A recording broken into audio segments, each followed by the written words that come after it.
देश में सबसे बड़ा मुद्दा कौन सा है? बेरोजगारी। किसी से भी पूछो, यात्रा में मैंने हजारों लोगों से पूछा सबसे बड़ा मुद्दा कौन सा है, खट जवाब आता है बेरोजगारी सबसे बड़ा मुद्दा है। दूसरे नंबर पे कौन सा है? दूसरे नंबर पे महंगाई। दूसरे नंबर पे 90% लोग आपको कहेंगे पहले नंबर पे बेरोजगारी, दूसरे पे महंगाई।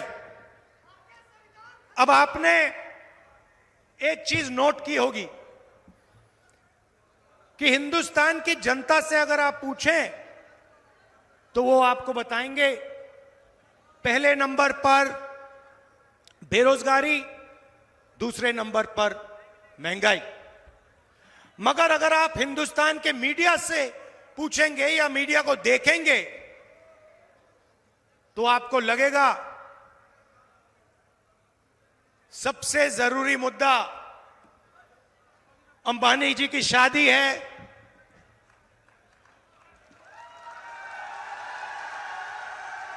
उधर आपको विदेश से हजारों लोग आते हुए देखेंगे। 24 घंटा मीडिया में आपको नरेंद्र मोदी जी का चेहरा दिखेगा। कभी वो समुद्र के नीचे जाएंगे,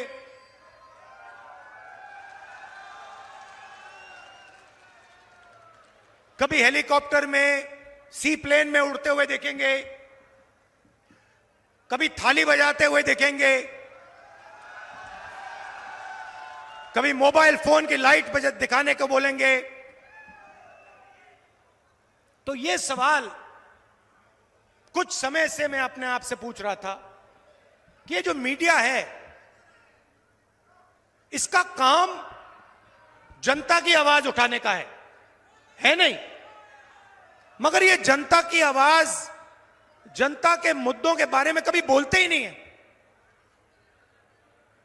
कभी नहीं बोलते। अब इनकी गलती नहीं है, ये बेचारे बोलना भी चाहें, इनके मालिक इनको नहीं बोलने देंगे। अरबपति मालिक जिनका कंट्रोल है वो इनको बोलने नहीं देंगे। मगर एक और बात मुझे पता लगी। कुछ महीने पहले मैंने मीडिया के बारे में, हिंदुस्तान की सबसे बड़ी कंपनियों के बारे में, प्राइवेट अस्पतालों के बारे में, प्राइवेट कॉलेज यूनिवर्सिटी के बारे में, इनके मैंने आंकड़े निकालने शुरू किए। मैं सोच रहा था कि पता लगाता हूं ये मीडिया में कौन लोग बैठे हैं कि ये जनता की बात करते ही नहीं है। सवाल था, आज मैं आपको थोड़ा सा बताना चाहता हूं। हिंदुस्तान में पिछड़े वर्ग की 50% आबादी है तकरीबन। कोई जानता नहीं है मगर कहा जाता है कम से कम 50%। आदिवासियों का 8%, दलितों का 15%, माइनॉरिटी 15%, गरीब जनरल कास्ट के लोग तकरीबन 5%। मतलब 90% से ज्यादा हिंदुस्तान की आबादी या पिछड़े वर्ग की है, या दलित, आदिवासी, गरीब जनरल कास्ट की। भाई और बहनों, मैंने मीडिया कंपनी के सारे मालिकों की लिस्ट निकाली और इनके जो सीनियर पत्रकार हैं, जो बड़े बड़े एंकर हैं, पूरे हिंदुस्तान में मैंने इनकी लिस्ट निकाली। आपको आश्चर्य होगा कि हिंदुस्तान के मीडिया के मालिकों की लिस्ट में और सीनियर मैनेजमेंट की लिस्ट में एक पिछड़े वर्ग का व्यक्ति नहीं है, एक नहीं है। मतलब 50% आबादी जिनकी है,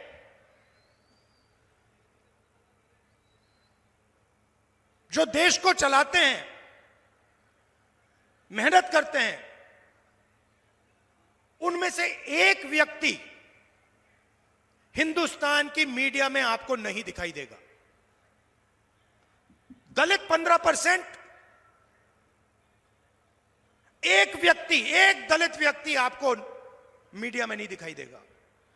आदिवासी 8%, एक आदिवासी आपको सीनियर मीडिया में मालिकों की लिस्ट में नहीं दिखाई देगा। गरीब जनरल कास्ट के लोग नहीं दिखाई देंगे, माइनॉरिटी का कोई लोग नहीं दिखाई देंगे। ये 2-3% लोग मीडिया में रोजगार पाते हैं, 15-20 लोग मीडिया को कंट्रोल करते हैं और 24 घंटा यही 50-60 लोग नरेंद्र मोदी जी की जय करते हैं। अब सवाल उठता है कि 90% जनता इसमें तो है ही नहीं।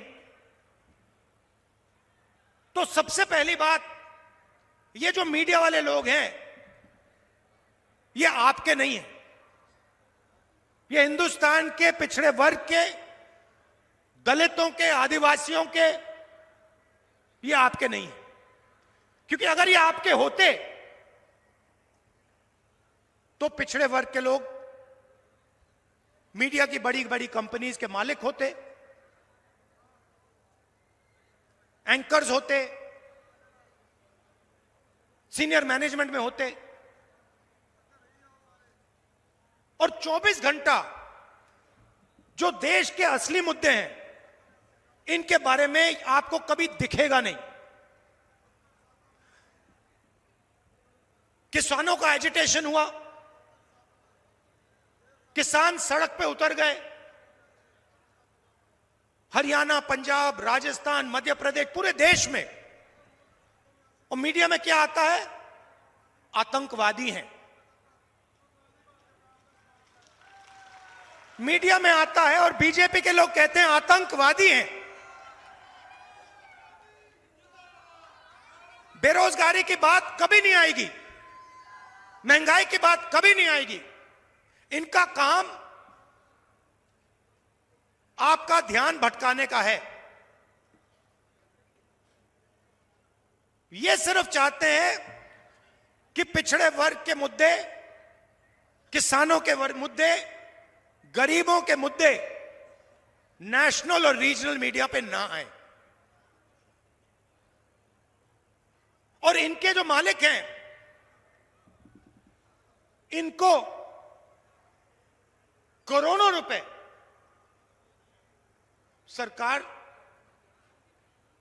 देती रहती है। मीडिया में आपका कोई नहीं। अब बताइए, हिंदुस्तान की सबसे बड़ी कंपनियों में 200 सबसे बड़ी कंपनी है, उनके मालिकों में और उनकी सीनियर मैनेजमेंट में मुझे बता दो पिछड़े वर्ग के कितने लोग हैं? एक नहीं मिलेगा।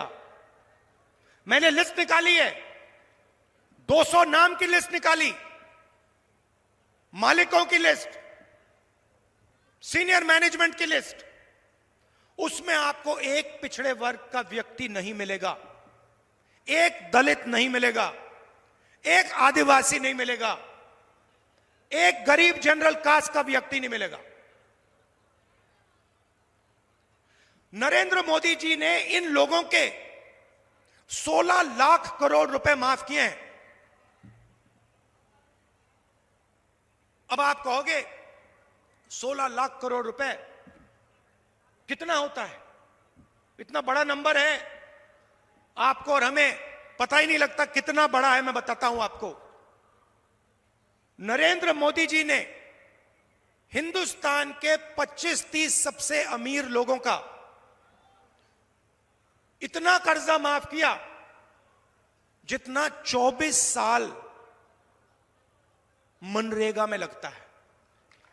समझिए बात, जितना 24 साल में मनरेगा में जाता है उतना पैसा नरेंद्र मोदी जी ने 15-20 लोगों का कर्जा माफ किया। देखिए, पहली लाइन में 3, 6, 9 कितने लोग हैं पहली लाइन में? तकरीबन 20 लोग होंगे। पहली लाइन में 20 लोग हैं। हिंदुस्तान की हालत समझनी है तो मैं बताता हूं आपको। हिंदुस्तान के सबसे अमीर 22 लोगों के पास उतना ही धन है जितना 70 करोड़ लोगों के पास है। एक तरफ 70 करोड़ लोग, उसमें पिछड़े वर्ग के लोग, दलित, आदिवासी, गरीब, जनरल कास्ट के लोग, और दूसरी तरफ 22 लोग। 70 करोड़ लोग क्या कह रहे हैं? 70 करोड़ में से किसान कह रहे हैं हमारे को एमएसपी दे दीजिए। युवा कह रहा है हमें रोजगार दे दीजिए। महिला कह रही है महंगाई से हमें बचाइए। कोई सुनने वाला नहीं, कोई सुनने वाला नहीं। नरेंद्र मोदी सीधा कह देते हैं मैं किसानों को एमएसपी नहीं दूंगा।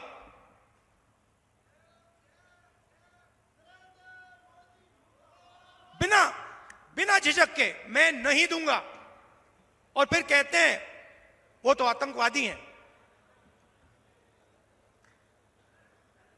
वायदा किया था 2 करोड़ युवाओं को रोजगार दूंगा, 15 लाख रुपए दूंगा बैंक अकाउंट में। 15 लाख रुपए से ज्यादा आपके जेब से उठा के ले गए। जीएसटी, नोटबंदी,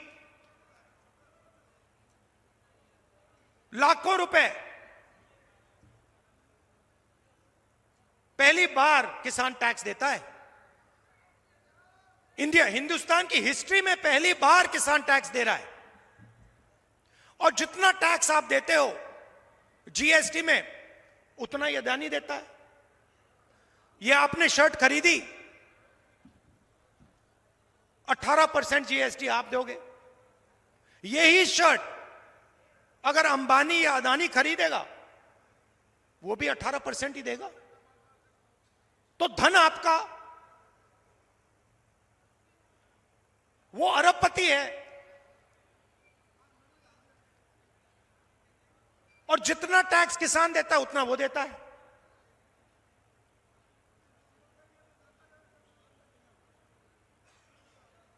तो अब सवाल उठता है कि बीजेपी ने लाखों करोड़ रुपए अरबपतियों को दे दिए। वो कहते हैं मैं पिछड़े वर्ग का हूं। अगर आप पिछड़े वर्ग के हैं तो मीडिया में पिछड़े वर्ग का कोई नहीं, हिंदुस्तान की सबसे बड़ी कंपनियों में पिछड़े वर्ग का कोई नहीं। हिंदुस्तान को 90 लोग चलाते हैं। आईएएस अफसर हैं, दिल्ली में बैठते हैं, बजट वो बांटते हैं। मैंने आंकड़े निकाले, 90 में से पिछड़े वर्ग के कितने? 3। आबादी 50% और 90 में से 3। और अगर बजट की बात करें तो अगर 100 रुपए का बजट होता है, 100 रुपए का बजट बढ़ता है, 5% पिछड़े वर्ग के अफसर निर्णय लेते हैं। 15% दलित है, 1%, 100 रुपए में से 1 रुपए का निर्णय दलित अफसर लेता है। आदिवासी 8%, 100 रुपए में से 10 पैसे आदिवासी अफसर लेते हैं। तो कौन सी पिछड़ों की सरकार है ये? कौन से दलित की सरकार है? कौन से आदिवासी की सरकार है? कौन से गरीब जनरल कास्ट की सरकार है? उनका तो आप कर्जा माफ नहीं करते। 50% पिछड़े वर्ग के लोग हैं, उनका आपने 1 रुपया कर्जा माफ नहीं किया। किसानों का कहीं भी आप कर्जा माफ नहीं करते, मजदूरों का कहीं नहीं करते आप। किसान का बेटा शिक्षा के लिए बैंक लोन लेता है, उसका कर्जा माफ कभी नहीं होगा, मगर अदानी अंबानी जैसे लोगों का 16 लाख करोड़ रुपए हो जाएगा।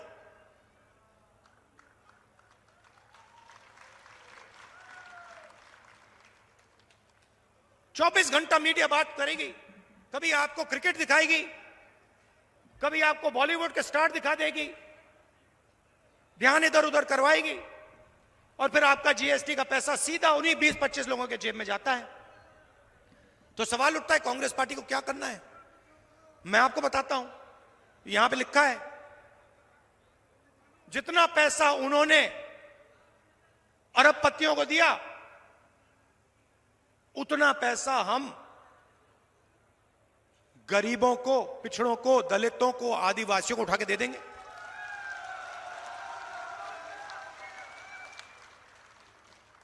और आप देखना, चुनाव जीतने के बाद जब हम ये करेंगे, तो सारा का सारा मीडिया कहेगा कि देखो आप किसान की आदत बिगाड़ रहे हो, आप मजदूरों की आदत बिगाड़ रहे हो। हमने मनरेगा किया, मेहनत करके मजदूर को पैसा मिलता है, फ्री में नहीं मिलता। सारी की सारी मीडिया कहती है नहीं देखो, यूपीए की सरकार मजदूरों की आदत बिगाड़ रही है, आलसी बना रही है। मगर जब हिंदुस्तान के अरबपतियों का कर्जा माफ होता है, तो उनकी आदत नहीं बिगड़ती, वो आलसी नहीं होते।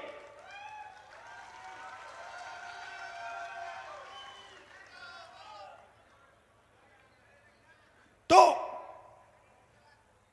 5 वायदे हमने आपसे किए हैं, मैं उनको पढ़ लेता हूं। सबसे पहले, आज तक कोई नहीं जानता कि पिछड़ों की कितनी आबादी है, दलितों की कितनी आबादी है, आदिवासियों की कितनी आबादी है, कोई नहीं जानता। तो हमारा पहला काम, जाति जनगणना। चोट लगती है, डॉक्टर कहता है एक्सरे करो। चोट हिंदुस्तान में जनता को लग रही है। जाति जनगणना और इकोनॉमिक सर्वे और हिंदुस्तान के जो धन है, उसका सर्वे हम कराएंगे। पता लगाएंगे पिछड़े वर्ग के कितने लोग, गरीब जनरल कास्ट के कितने लोग, दलित कितने, आदिवासी कितने, माइनॉरिटी कितने, और पता लगाएंगे हिंदुस्तान का धन कितने लोगों के हाथ में है, किन लोगों के हाथ में है। हर संस्था को देखेंगे, मीडिया को देखेंगे, बड़ी बड़ी कंपनियों को देखेंगे, सरकारों को देखेंगे, पता लगाएंगे क्या सचमुच में पिछड़ों की भागीदारी है, दलितों की भागीदारी है, आदिवासियों की भागीदारी है, गरीब जनरल कास्ट की भागीदारी है। और जाति जनगणना से दूध का दूध, पानी का पानी हो जाएगा, सब पता लग जाएगा।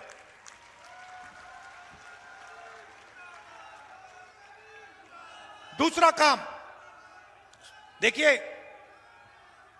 मेरे दिमाग में एक नंबर है, नरेंद्र मोदी जी ने 16 लाख करोड़ रुपया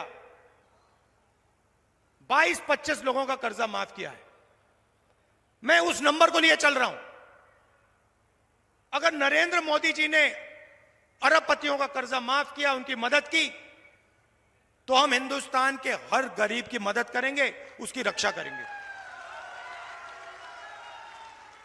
तो हमारा दूसरा काम हिंदुस्तान की हर गरीब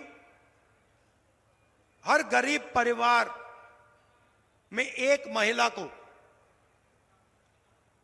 अच्छी तरह सुनिए, हिंदुस्तान के हर गरीब परिवार में एक महिला को कांग्रेस पार्टी की सरकार साल का 1 लाख रुपया बैंक अकाउंट में डाल देगी।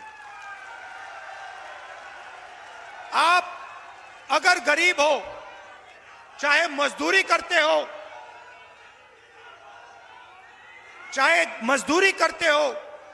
चाहे खेती करते हो, चाहे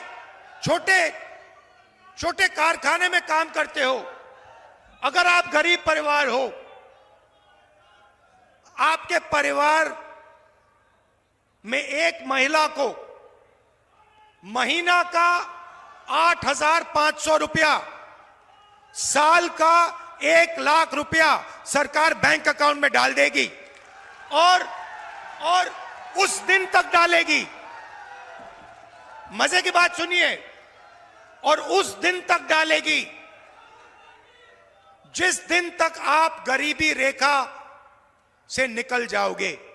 अगर आप गरीबी रेखा के नीचे हो, आपके बैंक अकाउंट में हर साल 1 लाख रुपया, 8,500 रुपया महीने का खटाखट आता रहेगा।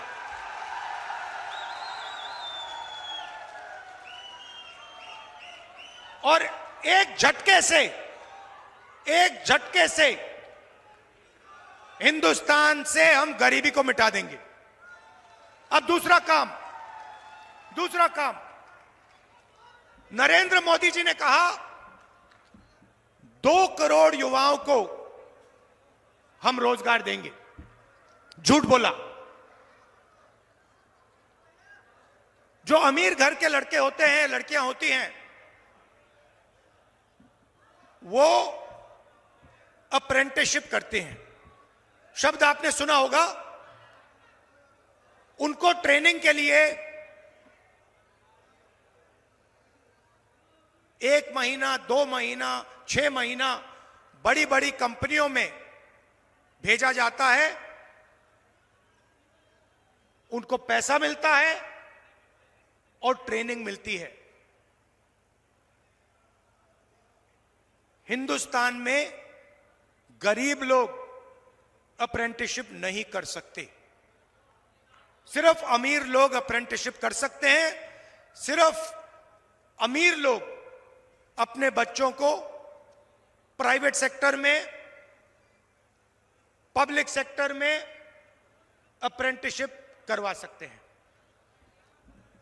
हमने पहले रोजगार का अधिकार दिया, मनरेगा दिया। गांव में जो भी मजदूरी करते थे उनको हमने रोजगार की गारंटी दी। अब हम हिंदुस्तान के हर युवा को अप्रेंटिसशिप की गारंटी देने जा रहे हैं। अप्रेंटिसशिप कानून क्या कहता है कि अगर हिंदुस्तान का कोई भी युवा, शिक्षित युवा, अगर अप्रेंटिसशिप चाहता है तो प्राइवेट कंपनियों में, पब्लिक सेक्टर यूनिट में, सरकारी कंपनियों में, सरकारी ऑफिसेज में उसको 1 साल की अप्रेंटिसशिप और 1 लाख रुपए हिंदुस्तान की सरकार देगी। और फिर अगर वो युवा अच्छी तरह काम करेगा, 1 साल के अंदर अच्छा काम करेगा, 1 लाख रुपए तो मिलेंगे ही मिलेंगे, मगर फिर उसके बाद उसको नौकरी भी मिल सकती है।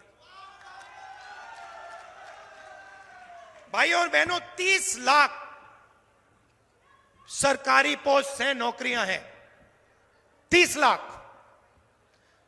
नरेंद्र मोदी जी ने उनको खाली रखा, अपने जो 20-25 मित्र हैं उनकी मदद करने के लिए। हम 2 काम करने जा रहे हैं।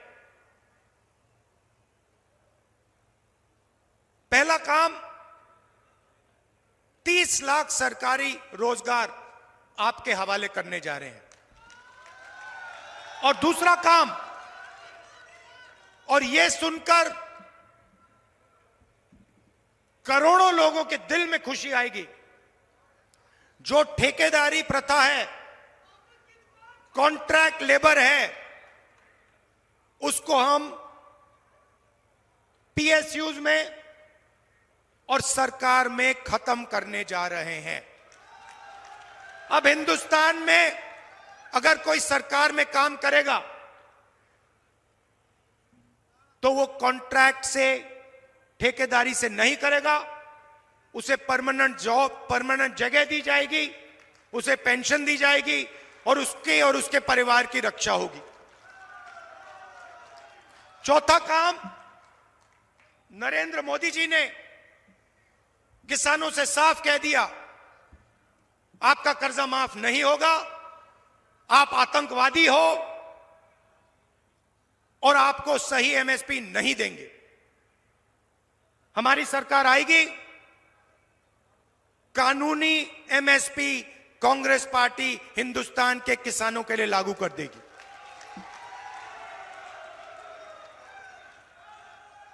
और अगर नरेंद्र मोदी कर्जा माफ कर सकता है तो कांग्रेस पार्टी फिर से किसानों का कर्जा माफ करके आपको दिखा देगी। तो ये मैं आपसे कहने आया था कि देखिए, जितना उन्होंने 20-25 लोगों को दिया, उतना हम हिंदुस्तान के करोड़ों लोगों को देंगे। और आखिरी बात, राजस्थान में, उत्तर प्रदेश, तमिलनाडु, हिंदुस्तान का हर प्रदेश अपने युवाओं को सेना में भेजता था। सेना गारंटी देती थी कि अगर आपको कुछ हुआ, कुछ भी हुआ, हिंदुस्तान की सरकार आपकी देखभाल करेगी, शहीद का दर्जा देगी, पेंशन देगी।